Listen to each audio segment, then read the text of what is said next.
Kesempatan kali ini saya akan menjelaskan mengenai teknik dari pengambilan, pemeriksaan, pengambilan preparat langsung, serta pengiriman dari spesimen du vagina atau vaginal discharge. Nah, perlu kita ketahui sebelumnya, indikasi untuk melakukan pemeriksaan vaginal discharge ini adalah pada pasien dengan kecurigaan infeksi dari Gardnerella vaginalis atau biasa disebut Bacterial vaginosis, kemudian pasien dengan vaginitis akibat infeksi Trichomonas vaginalis, kemudian dan yang ketiga adalah pada pasien dengan kecurigaan vulvovaginitis akibat infeksi dari Candida albicans. Nah, setelah itu untuk persiapan pasien yang pertama, pasien merupakan wanita 27 tahun yang datang dengan keluhan keputihan yang keluar melalui jalan vaginanya. Nah, kemudian setelah dilakukan anamnesis dan pemeriksaan fisik, ditemukan bahwa kita curigai bahwa pasien menderita infeksi dari Neisseria gonorrhoeae. Nah, untuk diagnosisnya kita perlu lakukan terlebih dahulu pemeriksaan dari vaginal discharge. Terlebih dahulu kita minta informasi dari pasien. Baik Bu, saya perkenalkan, nama saya Dr. Stephens, dan saya pada kesempatan kali ini akan melakukan tindakan yaitu untuk pemeriksaan, yaitu pengambilan, kita akan mengambil spesimen dari vagina atau vaginal discharge-nya Ibu. Nah, kita akan menggunakan untuk tindakan ini, kami akan menggunakan alat-alat yang steril dan bahan yang steril, sehingga kita dapat meminimalisir risiko yang dapat terjadi selama akibat tindakan tersebut. Dan saya akan berusaha seprofesional mungkin untuk meminimalisir ketidaknyamanan yang dapat terjadi selama pengambilan spesimen nanti, karena akan melibatkan beberapa kontak dari alat-alat dan bahan dengan daerah kemaluan Ibu. Nah, pemeriksaan ini Ibu kita butuhkan untuk membantu kami nanti menentukan penyebab dari kondisi yang sedang Ibu alami, dan juga kita dapat menentukan nanti pengobatannya lebih lanjut. Apakah Ibu bersedia? Ya. Oke, baik Bu. Nah, setelah menerima informasi dari pasien, kita kemudian melakukan persiapan alat-alat dan bahan. Nah, untuk alat-alat dan bahan yang akan kita gunakan adalah yang pertama untuk APD adalah kita keselamatan pemeriksa, kita gunakan jas lab atau baju pelindung lainnya, kemudian masker, serta kita siapkan handscoon. Nah, setelah itu alat-alat lain yang akan kita gunakan adalah baskom yang telah berisi klorin 0,5%, pinset yang steril, kemudian kita siapkan juga spekulum cocer bag atau graf spekulum yang steril, 3 hingga 4 batang kapas lidi yang steril, kemudian kapas yang steril, kasa yang steril, kemudian kita siapkan juga nanti untuk pengambilan spesimen tabung reaksi yang telah berisi larutan fisiologis atau larutan aromasalin NaCl 0,9%, kemudian tabung reaksi khusus yang telah berisi medium transport amis, kita usahakan agar tidak tumpah. Kemudian kita siapkan juga kaca objek yang dibutuhkan untuk pengambilan spesimen nanti, pembakar spiritus, kita pastikan juga tempat sampah medis berada di jangkauan. Kemudian kita siapkan juga label yang akan digunakan nanti untuk pengiriman spesimen. Nah, setelah itu pertama-tama kita lakukan terlebih dahulu sanitasi tangan dengan membasahi tangan terlebih dahulu dengan menggunakan air bersih yang mengalir. Kita mengambil cairan sabun, kemudian pertama-tama membasuhkan telapak kedua tangan, kemudian kita bersihkan punggung kedua tangan, membersihkan sela-sela jari kedua tangan, membersihkan jari tangan dan saling mengepalkannya, membersihkan ibu jari dari kedua tangan, kemudian membersihkan kuku-kuku dan ujung jari tangan dengan menggosokkannya pada telapak tangan satunya secara bergantian dengan gerakan sirkular. Kemudian kita bersihkan daerah pergelangan tangan secara bergantian. Kemudian kita bilas kembali dengan menggunakan air yang mengalir. Setelah itu kita pastikan bahwa kemudian kita menggunakan handscoon. Handscoon yang kita gunakan sebaiknya handscoon yang steril dengan menggunakan handscoon steril yang benar, di mana kita pastikan bahwa kulit dari permukaan tangan hanya menyentuh permukaan dalam dari handscoon tersebut, dan permukaan luar handscoon hanya boleh menyentuh permukaan luar handscoon lainnya ataupun permukaan luar handscoon itu sendiri.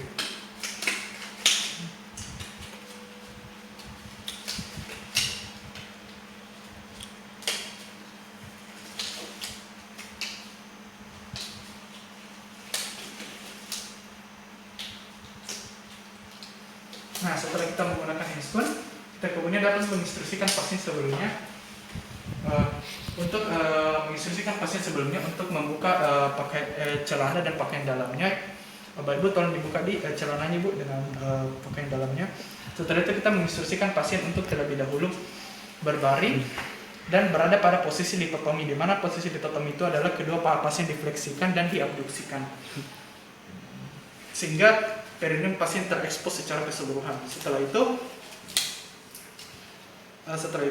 kemudian kita pertama-tama melakukan pembersihan di daerah perineum pasien yang meliputi khususnya di daerah di sekitar dari ostium vaginae pasien.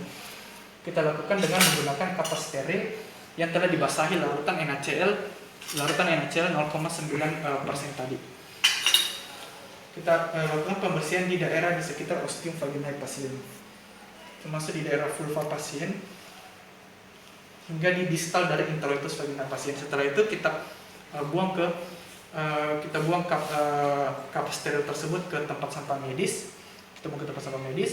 Kemudian selanjutnya kita akan melakukan inspeksi terlebih dahulu dengan menggunakan spekulum cocar bebek. Nah, sebelumnya spekulum cocar bebek ini harus kita pastikan telah dibasahi sebelumnya dengan air hangat yang steril. Kemudian ini kita ibaratkan tadi adalah merupakan ostium dari ostium vagina pasien.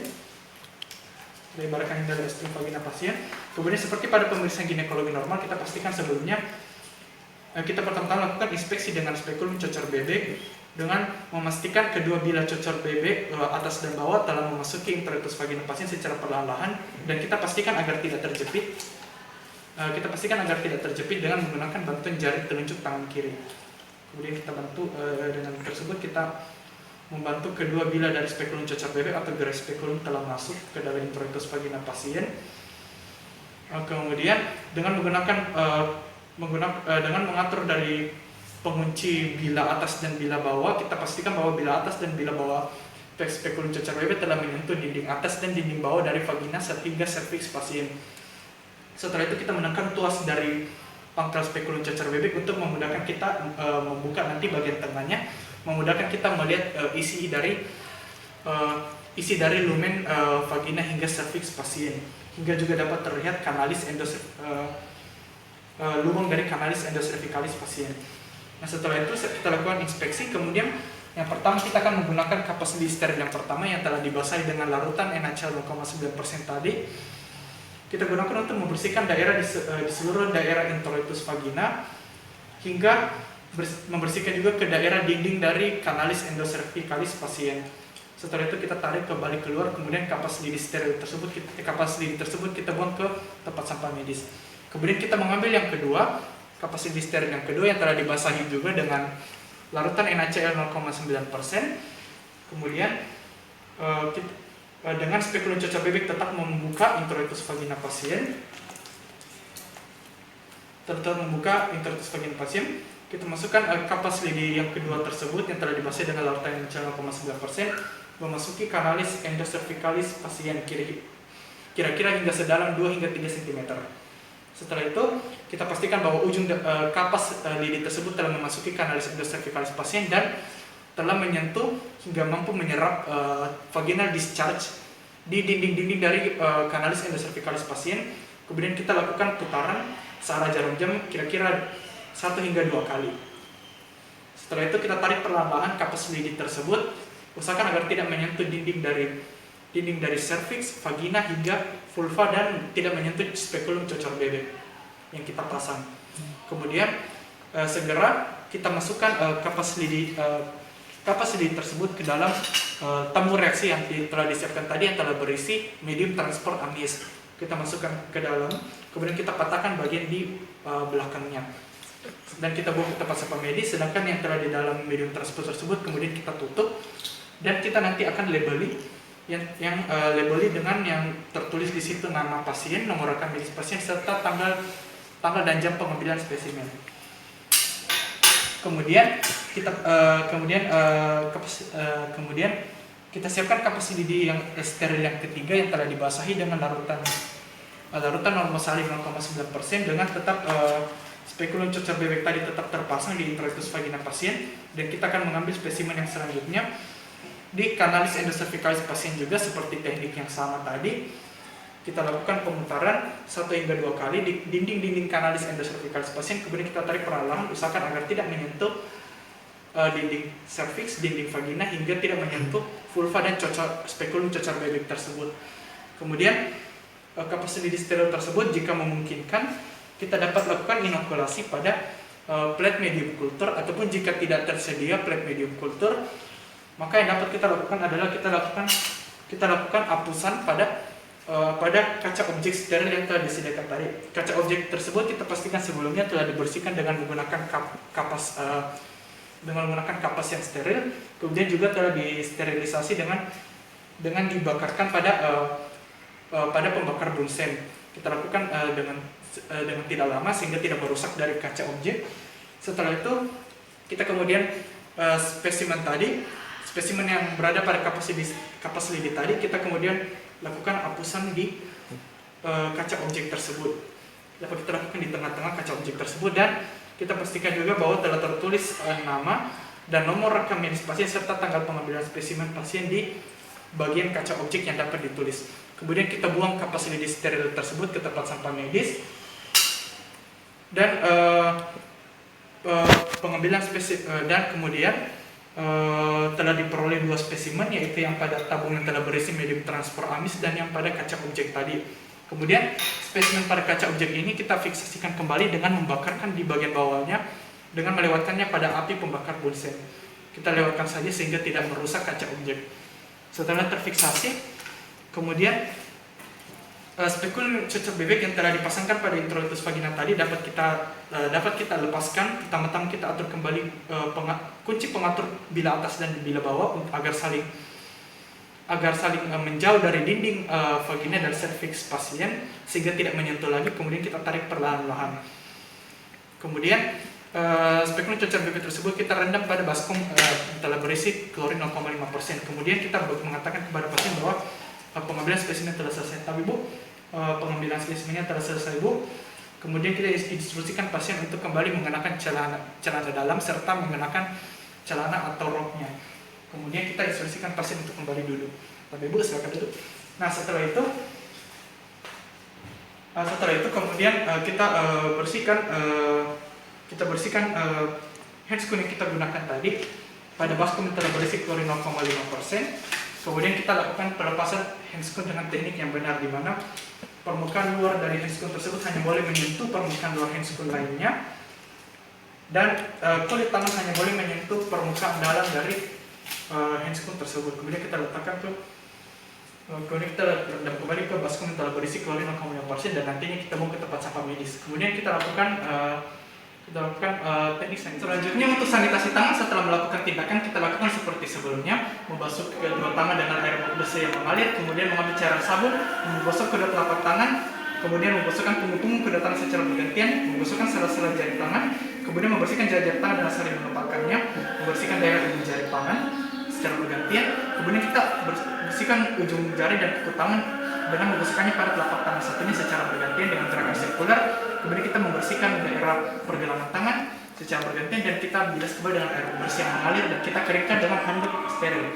Nah, setelah melakukan sanitasi tangan, selanjutnya kita kemudian membicarakan mengenai pengiriman sampel. Pengiriman sampel tersebut nanti sampel yang diperoleh tadi yang sampel hapusan dan sampel tabung khusus yang telah berisi medium store nantinya kita akan kirim bersama dengan surat pengantar laboratorium. Di surat pengantar laboratorium itu nanti akan berisi nama, identitas pasien, data pasien beserta rekam medisnya, kemudian nama dari pengambil spesimen yaitu kita sendiri, kemudian jenis dari spesimen tersebut yang merupakan vaginal discharge, kemudian medium yang akan digunakan.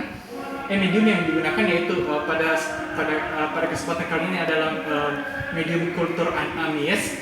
Kemudian kita cantumkan juga tanggal dan jam pengambilan sampel, kemudian tanggal pengiriman sampel, pemeriksa laboratorium yang diminta, serta keterangan klinis dari pasien. Selain itu, seperti yang saya katakan tadi, pada tabung khusus yang spesimen yang telah di dalam medium kultur amies telah tertulis di labelnya nama pasien, nomor rekam medis beserta tanggal dan jam dari pengambilan spesimen.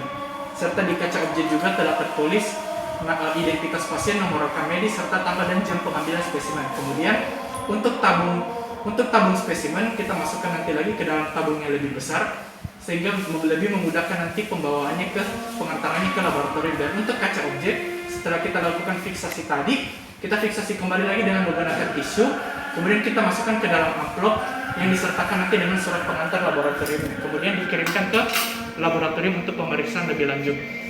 Nah, setelah itu kemudian kita akan melakukan interpretasi dari hasil pemeriksaan.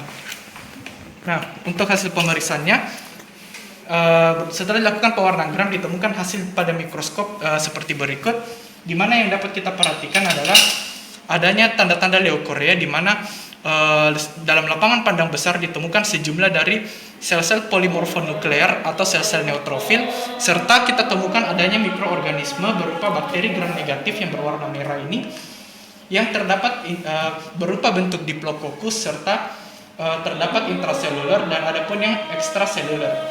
Nah, setelah ditemukan pada pemeriksaan spesimen ini, kita kemudian mendiagnosis bahwa pasien sedang menderita infeksi dari Neisseria gonorrhoeae. Kemudian kita memberitakan pasien mengenai hasil dari pemeriksaannya nanti, dan kita berdiskusikan dengan pasien mengenai tindakan lebih lanjut yang harus dilakukan untuk terapi serta edukasinya.